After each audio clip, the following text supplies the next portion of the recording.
Hello, I'm Patrick and I'm a sculptor. A younger me went to the theaters. Having once been charmed by the delightful pirates and the high-fun adventures of the first Pirates film, I sat down with great anticipation for the release of Dead Man's Chest. If the first film was known for its integration of CGI undead pirates, then the second would not be a letdown with the encrusted, shelled, and altogether oceany crew of Davy Jones. But nothing was quite like that villain. Tentacled beard and a rich emotional display made Davy Jones a formidable counterpoint to Jack Sparrow, and he was forever etched in my brain. I've known for a while it was only a matter of time till I attempted to sculpt Davy Jones, and here is how it went. Every good replica begins with reference images. I tend to print mine to scale because it's just easier to measure and match to.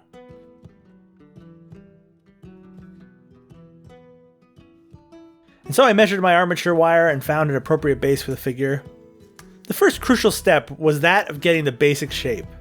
I planned to use a slightly more complex construction method, taking time to bake the figure as often as possible, and so I started by using foil and clay to shape an initial body shape. This would be the canvas on which the detailed aspects of the sculpt would come together.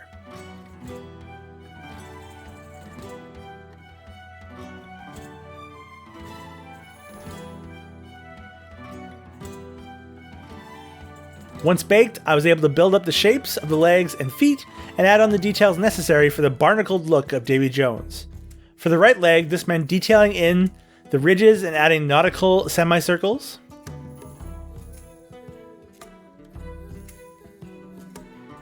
I also worked in segments, adding shells and dots with holes in them and all manner of oceanic growth.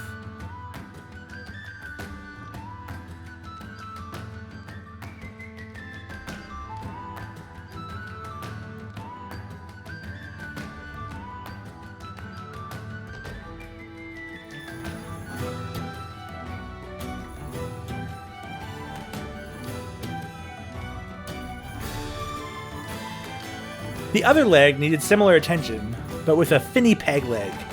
So I built up the upper and lower leg shapes and separated them with a thin strip of clay. I shaped the clawed leg and then went about adding similar detailing to the upper leg and waist. As I was planning to bake this layer soon, I overextended the details so that I could layer the forthcoming coats and stuff on top.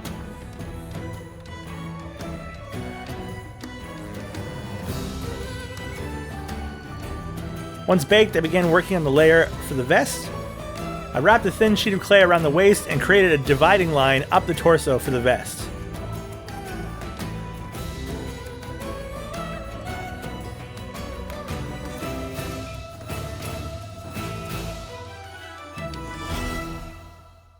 At the waist, I created a groove and layered on a waistcloth. Once these were in place, I could begin detailing again, similar to the legs.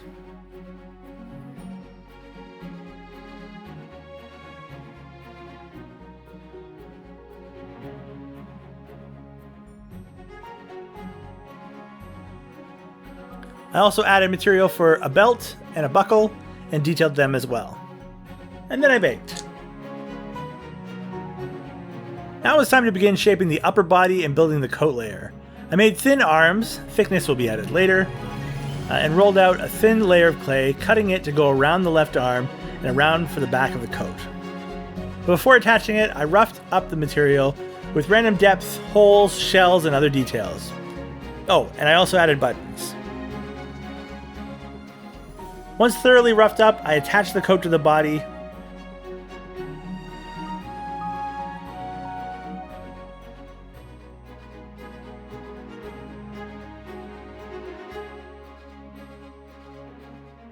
And now I could add some details for the arms on the left side. Essentially, I used a thin layer of clay to make a cuff, and went about roughing it up, much like I did at the previous details.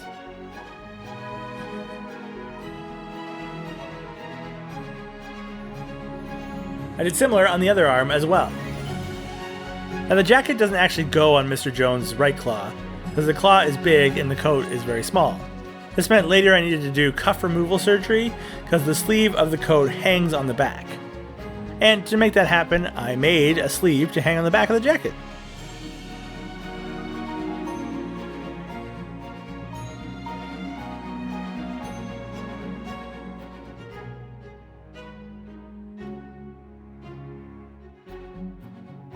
And it was time to bake again.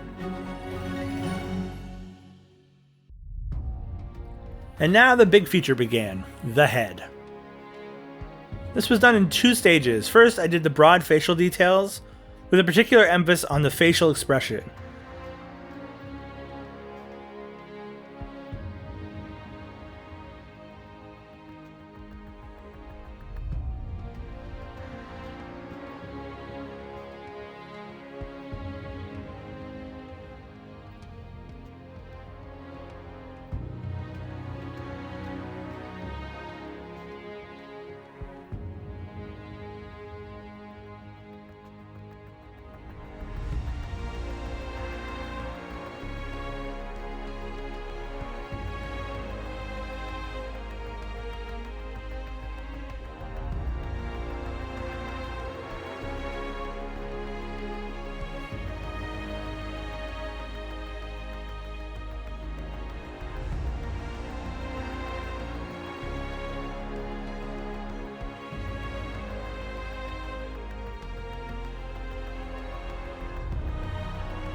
This left poor Davy a simple man with no nose and a handlebar mustache. But with the face in place, I was able to bake it. I went about attaching a backsack? Whatever this thing is. I also built a hat.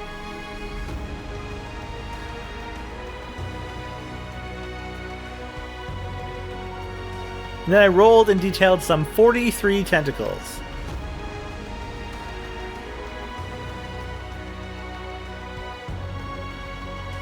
The actual process of placing tentacles was a mix of clever layering and steady blending, and I worked my way from the back around to the front.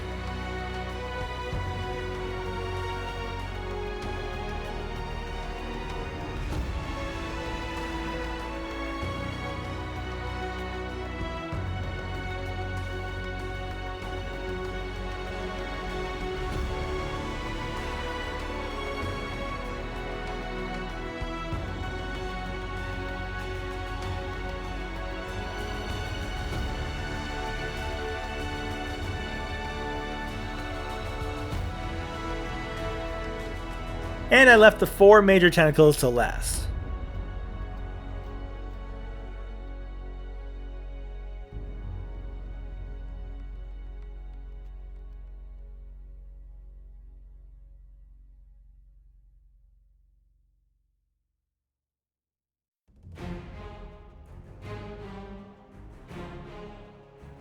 With the head finished, I turned my attention to the hands. Well, hand and claw. The claw was easy enough to shape, 2 long triangles blended into each other, and then I worked in the detailing and separation.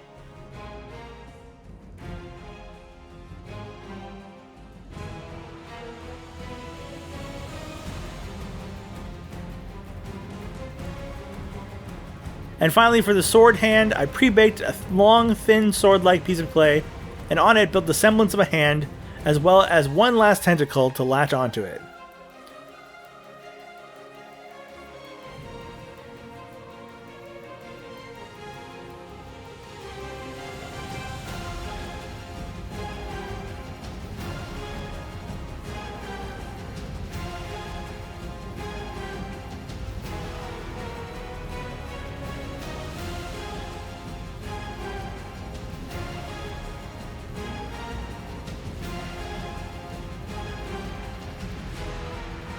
With these pieces done, I could bake the project one last time. Once assembled, I primed the sculpture in black, and we were ready to paint. Thin layers of blue and green were applied to the coat and vest under the coat.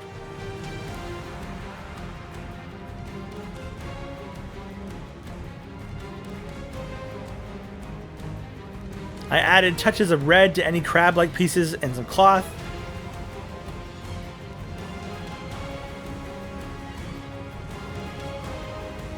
And began painting the head. I used red for an undershadow of the beard tentacles and began layering a mix of yellow and brown from a dark shade up to a light shade.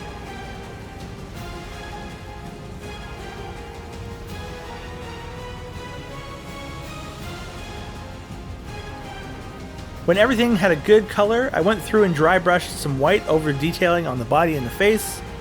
And for the various barnacles, I applied an extra shade on top of the white to pull out a mix of purples, beiges, blues, greens, and a variety along the body. Once everything was painted, I took out an oil wash and began liberally applying it and removing it from the surface with a paper towel.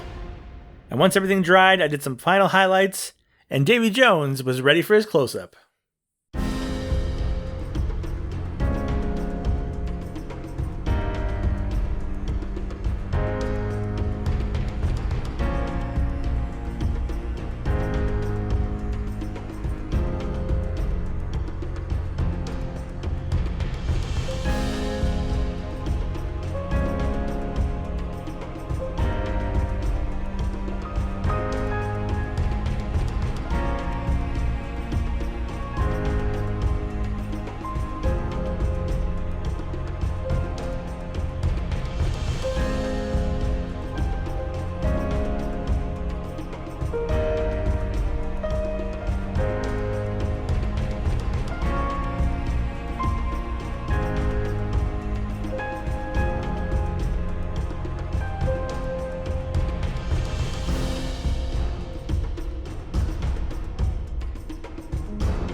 And wow, I have to admit, this was always a project I had in my sights, but I felt like it was too much to complete well. And I cannot believe how proud I am of this project and how it turned out. Who's your favorite character from the Pirates franchise? I think you might know mine, Davy Jones. I was thinking it would be fun to make more iconic villains and characters. Who do you think I should make next? Let me know in the comments below. And hey, thank you so much for watching. I hope you enjoyed this video. I used a bit of a different camera setup and approach to recording, and it seemed to work out well. Looking forward to making more stuff soon. If you want to join me as I create original characters, do fan art, and offer some art encouragement, then please hit the subscribe button. And of course, till next time, keep being awesome.